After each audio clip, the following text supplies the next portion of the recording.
Në gjirin e Triestes, studiuesit kanë regjistruar një pamje të paparë të një tufe të madhe pëllumbash deti me Shqip, që janë edhe në rrezik zhdukjeje, të cilët ishin mbledhur pranë një ferme midhjesh.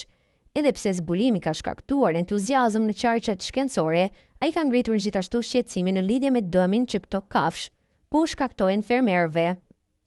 Pamjet e ngjashme me filma dokumentar janë kapur ditët e fundit në fermat e mëdha të midhjeve brenda një rezerve biosfere të UNESCO-s, zonë kjo e njohur për bashkëjetesën midis njeriut dhe natyrës, raporton televizioni kroat.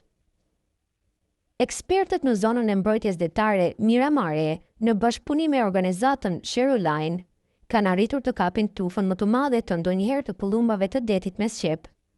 Se si u shehen ata? Në pamje shihen 10 pëllumba deti që dalin në sipërfaqe duke injoruar studiuesit ndërsa u shehen me midhje.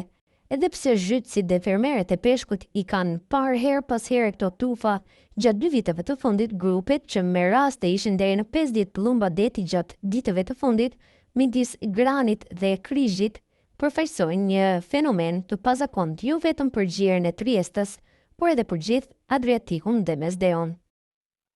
Shtetet e Bashkuara kanë reaguar me shqetësim të madh ndaj një prove raketore kineze në Oqeanin Paqësor.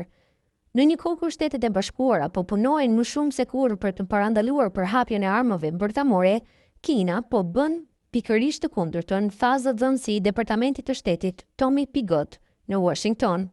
Përforcimi i shpejtë dhe i errët bërtamor i Pekinit është shkak për shqetësim të madh për rajonin dhe botën. Ushtria kineze kreu një provë raketore në Oqeanin Paqësor të hënën. Ajo lëshoi një raketë strategjike që mbante një kokë raketore, duke testuar atë në vendin ndetëse bërthamore. Ushtria nuk dha detaje të mëtejshme duke e përshkruar atë si një stërvitje rutinë. Lëshimi i një rakete balistike ndërkontinentale konsiderohet një shfaqje force, sipas vëzhguesve ushtarak. Kina ka të ngjarë ta përdorë një JL-2 ose modelin më të ri JL-3. Në këtë provë të rallë, këto raketa u zhvilluan për të lëshuar në ndetëse bërthamore, mund të mbajnë koka bërthamore dhe, varësisht nga lloji, kanë një rrezë veprimi deri në 10.000 kilometra. Sipas burimeve amerikane, raketat balistike ndërkontinentale ranë paqësorin jugor. Sekretari i përgjithshëm i Këshillit të Sigurisë Kombëtare të Tajvanit, Joseph Wu, publikoi një hartë të platformës online X që tregon zonën e uljes midis ishujve të paqësorit jugor, Tonga dhe Nauru. Testi i raketës shkaktoi protesta të ashpra nga vendet e rajonit. Ministria e Jashtme e Australisë, Penny Wong, e përshkroi provën si destabilizuese. Ajo tha se lëshimi ndodhi në sfundin e ndërtimit të shpejtë ushtarak të Kinës, të cilit një mungonte transparenca. Japonia dhe Zelanda e Re gjithashtu e kritikuan provën. Qeveria japoneze i bëri thirrje Kinës të rishqyrtojë veprimet e saj, duke vënë duke aktivitetin ushtarak në rritje të Republikës Popullore.